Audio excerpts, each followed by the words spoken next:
So, welcome back, and now we're going to talk about the thorny subject which has reared its head in the media again in the last week or so, and this is the split season. Basically, it came up, I suppose, this week because of the Oasis concert, where there had been a move earlier. The president, I think, Jarlath Burns, had suggested that maybe there'd be a chance of pushing the All-Ireland finals back 2 weeks, so they go into August, which seemed to suit a lot of people. But then the clubs were saying, no, the split season is the split season and they have to be finished in July and we have to start our club action in August. So we'll see what the lads think now on this, particularly if you consider, I suppose, that the inter-county season has basically 7 months from the 1st of January to the end of July, as good as, providing you're still in the championship. And yet only 5% or 6% play the elite game, play with their county. The club players make up 94% of the association. And yet they are confined to August and then the winter months when it happens in October, November, if they're still involved in district competitions in Kerry, and maybe on to the Munster and All-Ireland series. So to me, I don't think the lads will agree with me. To me, what I would do is I would shorten the inter-county season to the end of June, not extend it, and make the club season. Because to be quite honest with you lads, the club football that we have seen, and John Kennedy as a great club player, well, as a great senior player and a handy club player, you actually would be aware as well, looking at it, that the fare that's on offer in the county level, for example, the first half or maybe the whole of the Derry Kerry All-Ireland quarter final. I mean, that was the equivalent of watching paint dry. And I mean, how could you put that forward as sort of modern day football and expect young fellas to be attracted to it? Yeah. So something will have to be done about the game, the rules, whatever it is, the season. But what I'm saying is, myself and John O'Dowd spoke to Clifford, or we heard them speaking recently in Killarney, and they were talking about the fact of how they love the season, the way it is the moment of split season, because it gives them a chance to relax and go on holidays, do what they want, go to a wedding, as James will well know, and go for a session as well, because he used to go during the season, in the county season, not the off season. Do you understand me? So what would you think of the current structure? Do you think it needs to be some way tweaked? To excuse the expression, how do we start talking about tweak? Do you think it should be tweaked? I do much. First of all, I suppose the Derry game. So the first time I was in Cork Park, you could actually hear the players on the field up in the stand. Like, that'll tell you the noise or the volume of noise that was there. It was non-existent. But I think the whole thing needs to be looked at. I've said several times there, the 3 group games that Kerry had this year, they were meaningless games. Brutal. You know, no disrespect to the opposition. You know, Monaghan, Louth and Meath. You know, nothing to be gained or learned from it. The Derry game, something similar. So, like, I think the whole thing needs to be looked at. This, the traditionalists will want the Munster. They'll want the provincial championships. I think the provincial championships, with the exception of Ulster, you know, a lesser extent maybe Connacht. Munster and Leinster is dead. They're dead. The Munster final wasn't too bad. The Munster final wasn't too bad, in fairness. Yeah, it wasn't. I don't think the Leinster. Okay, maybe it wasn't the most exciting football, but it wasn't. It was still live going into the last 5 minutes. So, and the Connacht final was good. Yeah, Connacht final was good. It's like we're all giving out saying, "Oh, it's time to get rid of the provincial champions." And this year, for once, nearly all 4 finals were decent. But I think that it has to be looked at really. That cut and thrust of championship football, we don't get it until now the semi-finals. Maybe in our quarter final. The standard isn't there. This year we saw it. The people are not going to games. Yeah. You know, that's the point that John makes there, that it doesn't get good until the very end. And you're talking about bringing it back for a month or whatever. I don't know. I'm not sure about that, but you know, people are talking about extending it into August to give a gap between the final. There's enough time there as it is. There's just way too many games, meaningless games. The National League isn't even that important anymore. You can see the teams. There was no one. We were above in Stack Park for Kerry and Mayo in March or April or whatever month it was, and you kind of go, "Oh, Kerry and Mayo and Stack Park. This is usually a good one." Oh God, it was flat. There was no real intensity. There was no goal. Yeah. So even the National League isn't that great. So you've got 7 months of the year for the inter-county season. It's too long. It's too long. There's too many competitions and football. But you see, It's hacks like you and him, in the words of James McCarthy. It's hacks like you and John O'Dowd and some of the national journalists who want the season to be extended, who wants the games, and you spend your time following Kerry all over the country, while the likes of me would be domestic, doing county leagues, out in Knocknagoshel, out in SD, and getting tea and cake from Mrs. Mulvihill. I don't want to cast aspersions on anyone's ethics or their motivation for saying what they're saying, but I don't think that applies to local journalists, because we're busier during the non-intercounty season than we are during the intercounty season. So busy that we take 3 holidays during the height of the summer, but go on anyway. Yeah. But yeah, They're not convinced us. You've got the championship structure is dire, to be honest. Absolutely dire. It's not worked. They need to change it. They probably won't, but they need to change it. That group, the carryover, my God, I've never been as bored in all my life. And you watch Formula 1 racing, don't you? Formula 1 racing. Myself and John were above and me, and I was like, we're after driving 5 hours up to watch this, and I was like, oh God. It was like, you could easily get rid of the games for the sake of games and still have time to have a gap between the All-Ireland hurling final and the football. I totally agree with that. The hurling final this year, it was forgotten about the Tuesday, and it was one of the great games. And look at the amount of games to lose one team from each group. Yes.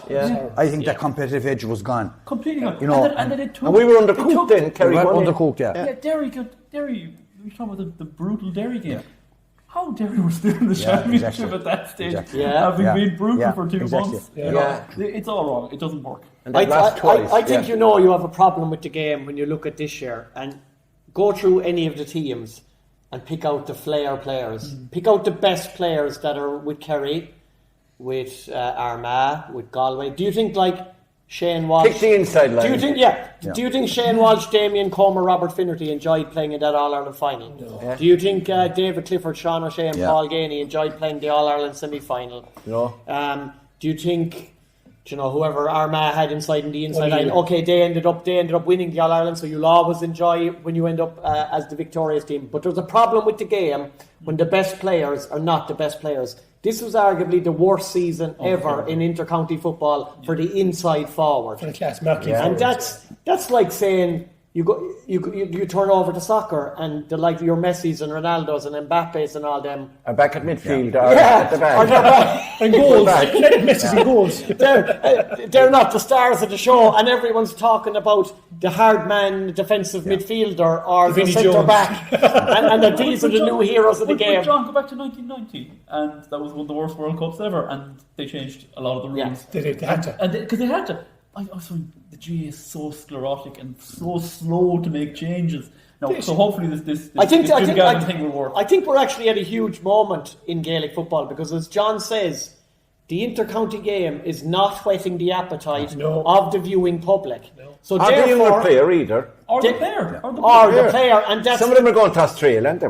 That is the biggest issue. The players are not enjoying it. No. Tell them, John. Tell them, John, what David Clifford paraphrased what he said in Killarney when we met him selling Paddy in the launch of the MRI scan thanks to Barry O'Grady and Allied Medical. There has been a couple of things said by players. There has been a couple of things said by players over the last couple of months since we started the club action. David basically said that a player in the full forward line wants to stay in the full forward line. Simple as that. And then he said that's not possible really in the modern game, and that's all I can say on the matter type of stuff. Straight away he's unhappy. That's coming from the horse's mouth. Paul Ganey, the night of the game against Dr. Crokes, the 317 on Clubber, the 317 to 214 on Clubber, he was pretty much ecstatic after the game that he had played in a match of that quality and that openness, and he basically said, we're playing with more freedom. Both sides, level. He mentioned Crokes as well. When will we play in a game like this again? Yeah. Do you know, imagine if you spoke to Shane Walsh now and Damien Comer 2 nights after the All-Ireland final, 2 great forwards, Robert Finnerty and other, and said, what did you make of that game? I basically stopped watching the All-Ireland final at half-time. What you go doing? Watching cricket? Man United, I suppose. No, United definitely weren't playing. And that wouldn't make you. But I suppose, John, the commitment levels are gone to an all-time They high. are off the scale. Is it? You cannot continue at that level. The lifespan of the footballer at senior inter-county level is getting shorter. Yeah. But John, right? No disrespect to anyone who played in the 90s, the 80s, the 70s. Skill levels never higher than they are now. Yeah. The fitness levels never higher than they are now. S&C, the condition. I would disagree about skill levels. I would disagree. I would disagree with that. Right, James, go on, expand, because... Maybe so, but I thought the boys are more skillful. The amount of money that's been pumped into it has never been higher. So. And the product has never been worse. Yeah. I agree with that. Do you think it's coached out of the sword, James? It's diluted with tactics. It's diluted. It's terrible. But it's diluted. Is it like a game of chess now? It's like, look, going back to your point about the championship. Grade your inter-county teams like you do in the hurling. Yeah. You've Nicky Rackard, Christy Ring, Joe McDermott, All-Ireland Championship. Yeah. Tailteann Cup, there should be another level before that again for about another 10 teams. We should take down, or maybe eight teams in the top group that win All-Ireland. The rest of you grade your way down. You have 8 good teams, the rest of them go after. And get them all playing really each go other. after. And get the 8 top teams playing. God, you'd make a fierce hatchet manager. What happens when you become president of the association? You'd have to agree with James. Because I agree with James in the grading, because you look at the hurling for the Liam McCarthy. Yeah. There's a bumper crowd at every match. Yeah. There's very little between the Top-class teams. teams, yeah. Look, you can say Limerick were lucky to come out of the group last year. Yeah. So that'll tell you, All-Ireland champions. Yeah. You know, so it shows that Waterford at their own level. Cork lost 2 games this year. Yeah. That hair's breadth from going exactly. The penalty to beat Limerick, as they were. Yeah. One of the greatest All-Ireland finalists we've ever seen. Yeah. And Exactly. Cork added to that, because they weren't there. Just for the point you made about the skill levels, James. I think, yeah. Is it that they're not as skillful, or that they're not allowed to be You don't have to kick a ball Yeah. anymore. You don't have to kick a ball anymore. You can go to Linterfield and pass. that. You can Yeah. now put on that, and you don't have to kick a ball anymore. Yeah. So, really, that to me is not skill. Yeah. Like And that's coming from a man who never kicked the ball. He hit it with a hurley. If you're Jarlath Burns and you're the head honchos above in Croke Park, and obviously it's financial decisions weigh heavily in all these matters, but if you got the phone call there last weekend and someone said to you, Oasis want to play 2 concerts in the middle of August in Croke Park next summer, or else we'll move the All-Ireland football final, or we'll move the hurling final to the start of August and the football final to the 15th of August. What are you going to do? Which is going to be more entertaining, a night of Oasis or the current state of inter-county football? Oasis playing Armagh be good. That'd be better. Mayo might win that one. Don't look back in anger, John. Don't look back in anger. At least there will be Mayo men in Croke Park in the middle of August next year. Come on. But I think the game at the moment, it's stifling the natural talent. I agree. And the flair that players have. I was lucky to play with some of the greats, Mikey Sheehy, Owen Liston, the late John Egan, Ogie Moore, Pat Spillane. Natural. You couldn't actually say what are they going to do next. Yeah.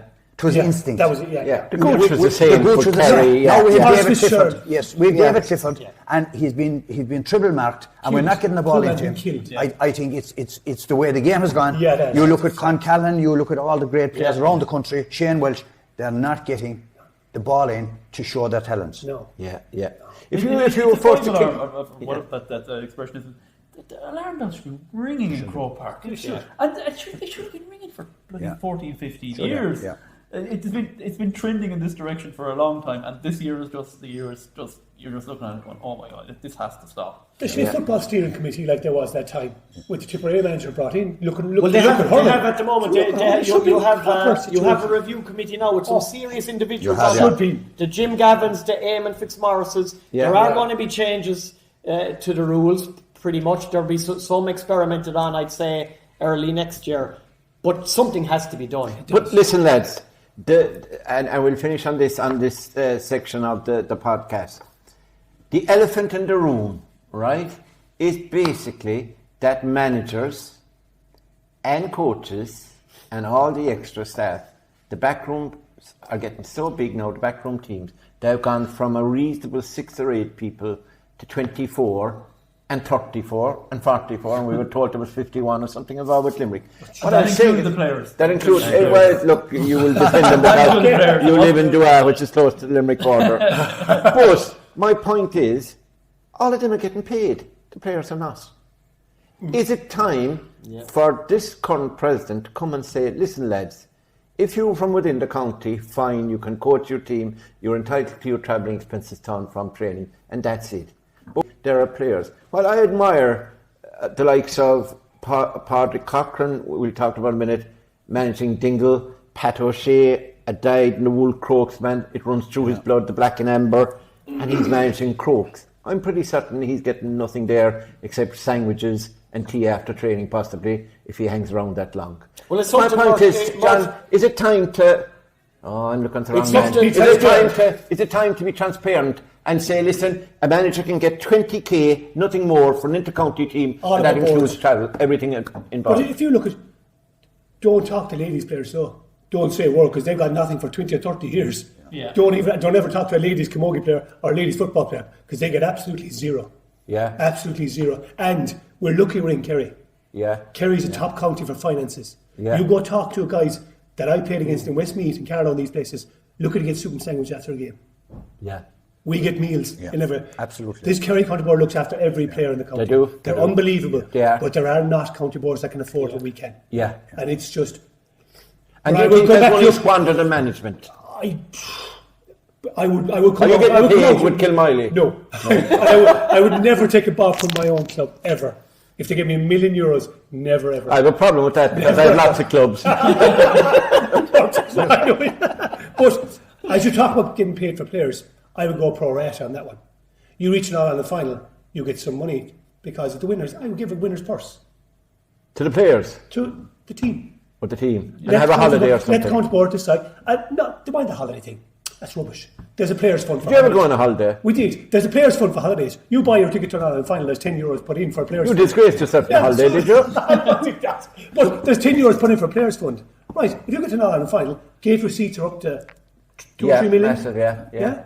Why not give? Why should Carlos say, and nothing against them in football, get the same in the National League as Kerry does? Is that fair? They all get, I don't know, is it 85,000 or something like that? I'd base on gate receipts. Would you? Off that. How much, I mean, that'd be no... Kerry, like you said, Kerry, Mayo and Tralee, what was that, 7,000-8,000 people? Yeah? Yeah. That was a bumper. Nice. Yeah, and Kerry in Dublin on the lights. Dublin on the lights. Yeah. Is it 60,000-70,000?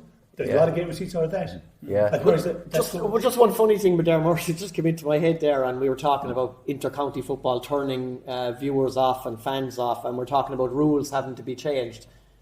It's not just about the rules, though. No. We've seen 2 months of club action. They're the same rules at the moment. Yeah. In the club game Yeah, as yeah, there it's are too far in down. the inter-county game. Yeah. So it's very easy to say change the rules and inter-county will be better. Maybe it's change the mindsets. Yeah. And inter-county Because will be managers and coaches, I'm sure if Jim careful. Gavin's committee will change rules when they do and introduce them, right?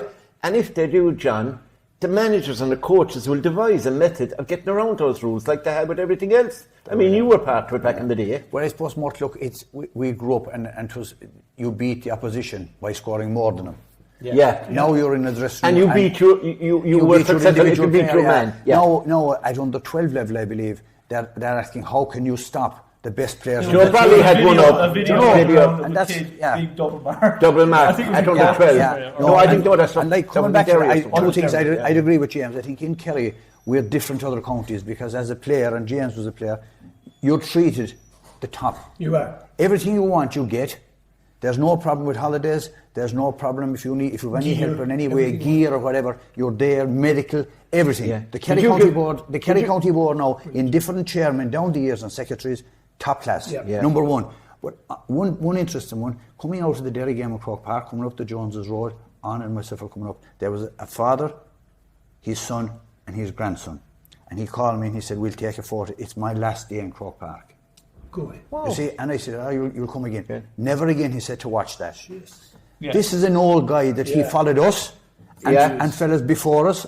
And Where was he from? Derry? He was from South Kerry. Oh, South Kerry. And I know him, but I won't mention his name. But he said, Was he Fitzpatrick, no? it's my last day in Croke Park. I thought it was sad. Yeah. 3 traditions of a family couldn't watch that anymore.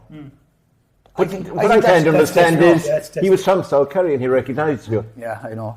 Long way away. It's a long way away. It's something we'll discuss next. Right, it's something we'll discuss next week when we preview the intermediate final. Yeah. But the bravery and courageousness that Liam Hassett showed as the manager last weekend for Lawn Rangers against Fossa, with David still scoring 3 goals and 8 points.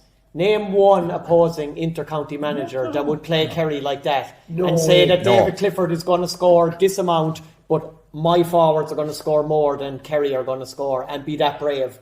It wouldn't happen. No, it wouldn't happen. No. But the thing is, which you haven't said because you're a humble man, is Liam Hassett was obviously watching this. You suggested that in the podcast last week, exactly how to play. So Dowdy won it for Lawn Rangers, and the chairman of Lawn Rangers, Aidan Clifford of this parish, is going to give him no, not the cup, because tax will have that. No, I'm from Lawn Rangers. He's going to give you a signed Lawn Rangers jersey. I think just because... To go with your signed Renard just jersey. Because you... tears all over Renard jersey. Just because you've got Jimmy Darcy barred from the Golden Nugget, you're trying to get me barred as well. Yeah, both of us. Teetotaler, Dowdy. Teetotaler. So listen, that's just a look at the inter-county versus inter-club, the split season, and we'll come back to it again, obviously, during the autumn and winter. I'm sure there'll be more developments in that, and rule changes, etc. But really, something has to be done, and I think all the lads are right. In fact, rule changes will not be good enough. It will have to be a change in mentality, in the psyche of management and coaches, to go out there, like Liam Hassett did last week, and say, listen, we're putting our 15 against year 15, and we have a very good player, but we have 15 very good players, and we'll outscore you.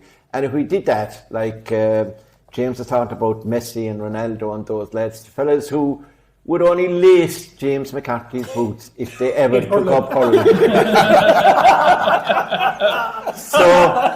So that now we will turn, after this short break, we will turn to the big game on Sunday. It's on at 2 o'clock. And it's live on TG Car. It's on at 2 o'clock in the Austin Stack Park, and it's a rematch of the El Clasico